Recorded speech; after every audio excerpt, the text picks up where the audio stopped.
Cara, sabe que o termo que eu mais ouço nas sessões de terapia é narcisismo. Mas será que a gente sabe exatamente o que é narcisismo?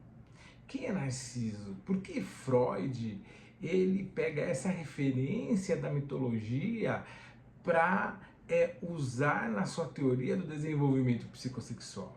Quem é Narciso? Narciso, ele é um ser mitológico contado por Ovídio no seu livro Metamorfoses, foi escrito mais ou menos 40, 50 anos antes de Cristo. E Narciso é filho de uma ninfa e um rei, o rei da Beócia. Ele nasce o menino mais belo que já havia surgido na história. Ninguém era mais belo que Narciso. A mãe de Narciso procura Tiresias. O Tiresias é o Tiresias que aparece na Guerra de Troia, na história de Édipo também, Édipo rei. Tiresias é um oráculo, um profeta, um sábio que é cego. E ela procura o Tiresias para saber qual era o futuro de Narciso. E Tiresias declara: ele vai ter uma vida longa, próspera e feliz, desde que ele não veja sua imagem refletida no espelho. Bom, os pais de Narciso fazem com que todos os espelhos da região sejam destruídos. E ele cresce saudável, feliz, belo e pleno nele mesmo. Todas as meninas da região, as ninfas, eram apaixonadas por Narciso, mas nenhum sentimento reverberava nele, porque ele era sólido como uma rocha, pleno nele mesmo. Um dia ele sai para caçar com os amigos, e aí é que entra Eco na história. Eco também é uma ninfa que era muito próxima a Diana, a preferida de Diana, mas ela falava demais.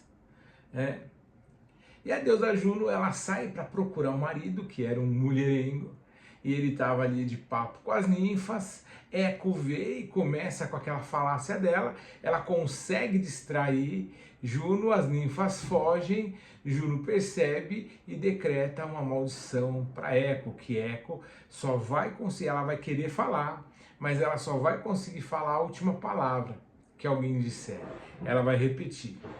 Bom, nesse momento da história aparece a conexão entre Narciso e Eco. Eco foge para a floresta, porque ela não conseguia conviver com aquela maldição, e ela encontra Narciso, que tinha saído para caçar com alguns amigos e se perdeu, e estava procurando os amigos. Quando ela olha para Narciso, ela se apaixona, se encanta. Mas e agora, como que eu vou falar com Narciso? Eu não consigo falar, Então ela fica angustiada.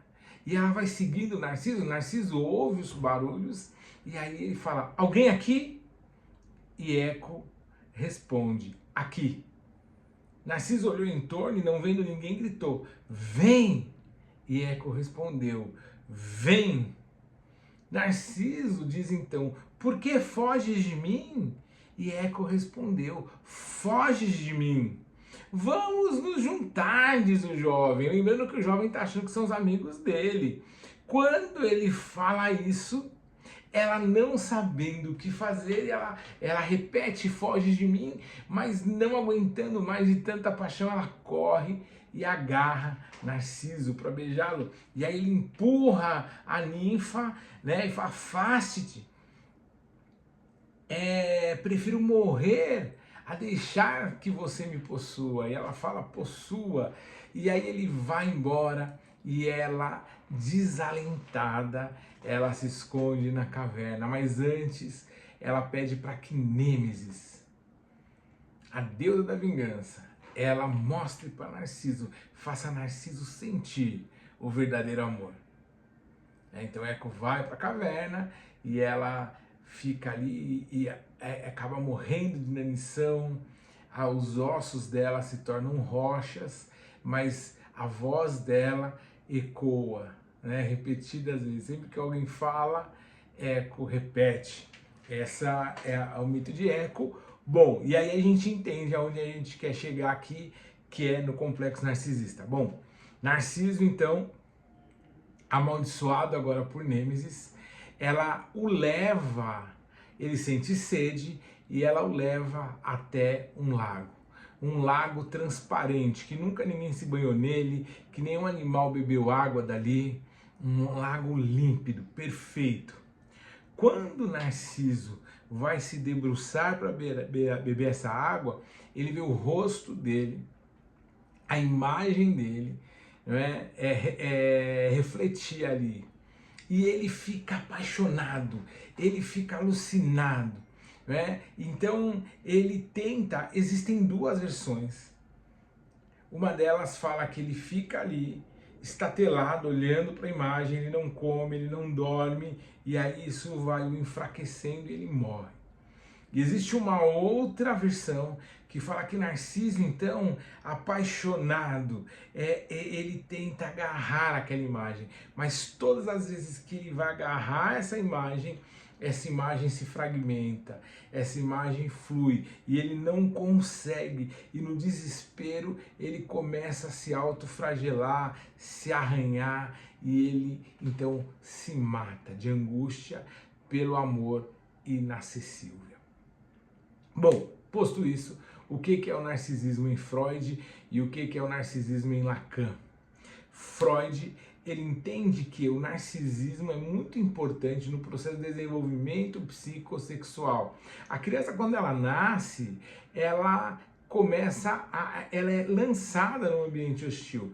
Durante o período de gestação, ela está ali guardada, segura, confortável, tendo as suas necessidades básicas preenchidas, mas quando ela vai para o ambiente externo, ela agora tem barulhos, sensações que ela não tinha antes.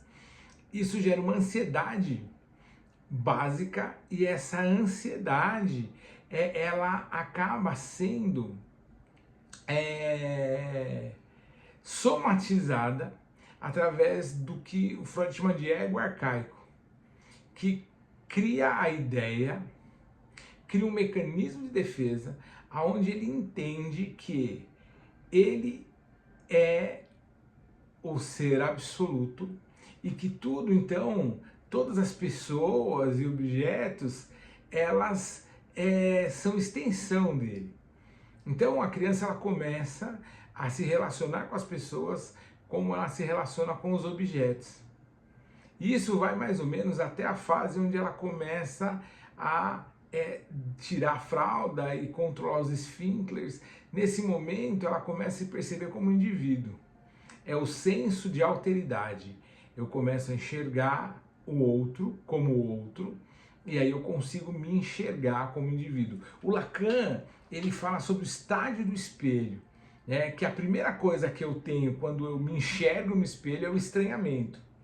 Depois vem a transitoriedade, onde eu começo a me acostumar com essa imagem, e depois o reconhecimento, onde eu me reconheço como indivíduo. Então a criança, quando ela vê as outras crianças, são todas crianças.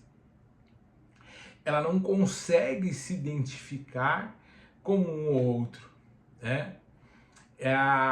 Para a criança, a mãe é a extensão dela, mas quando ela começa a perceber a figura do pai, Lacan fala muito sobre a figura do pai, então ela começa a se perceber como um outro, né?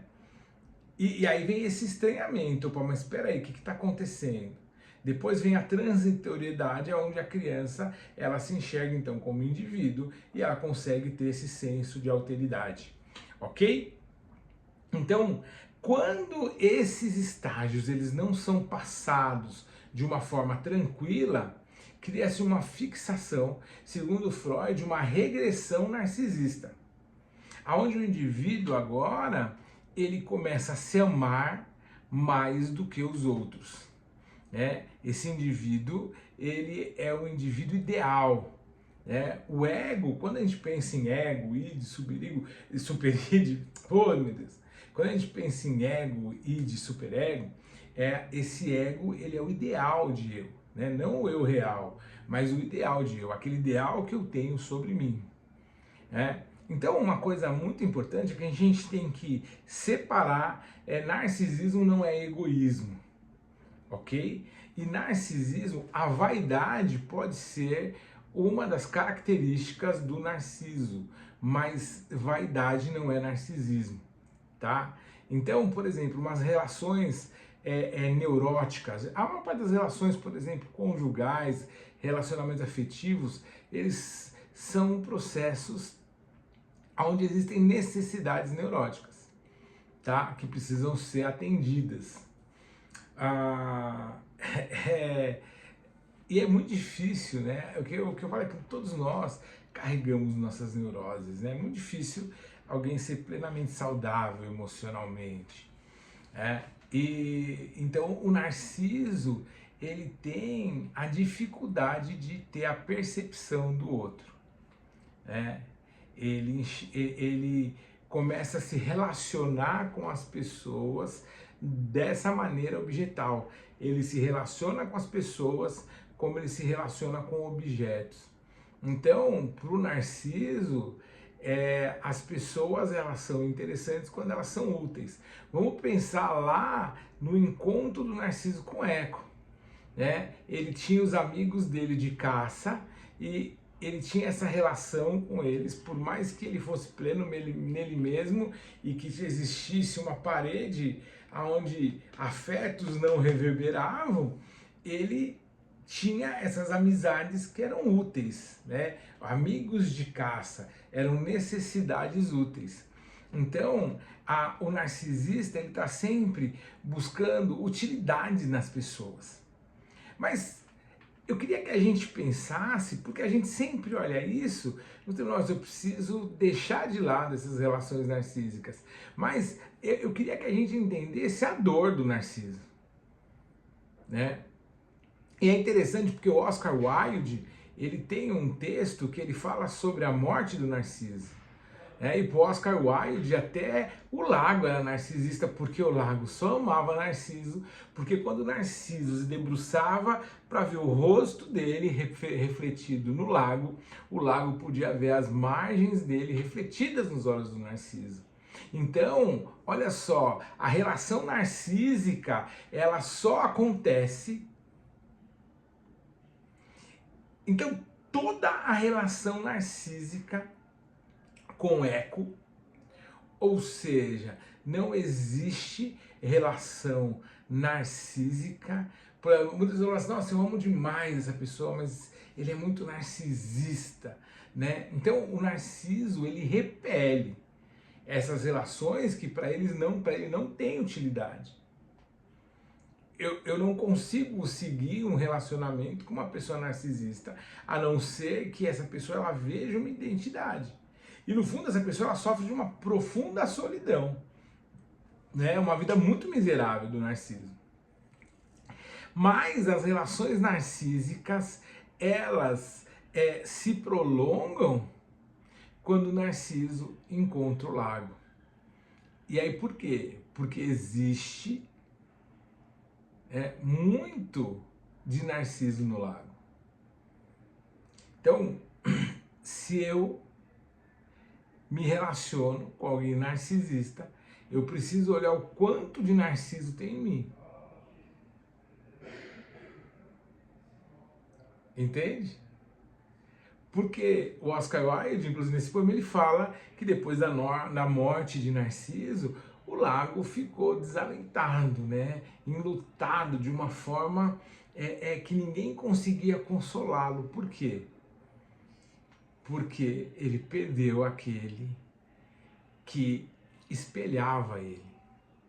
É a ideia do Lacan do espelho. Então, o narcisista, ele só vai se relacionar e ele só vai estar com pessoas e na verdade é por isso que a gente confunde, por isso todo mundo a gente fala, todo mundo é narcisista. O Byung-Chul Han, ele traz muito bem essa ideia que o grande problema não é que a gente vive um mundo narcísico, o grande problema é que a gente não consegue hoje ter um senso de alteridade no indivíduo. Então nós sempre estamos, por isso que nós vivemos um mundo tão segmentado, tão dividido, tão polarizado, Porque falta alteridade. A gente não consegue ter um debate. A gente não consegue aceitar o contraponto. Por quê? Porque nós não conseguimos construir e estabelecer esse senso de alteridade. Por quê? Porque nós não conseguimos construir uma identidade sólida e vivemos a partir do nosso ideal de eu. Por isso que nós somos uma sociedade tão sofrida emocionalmente.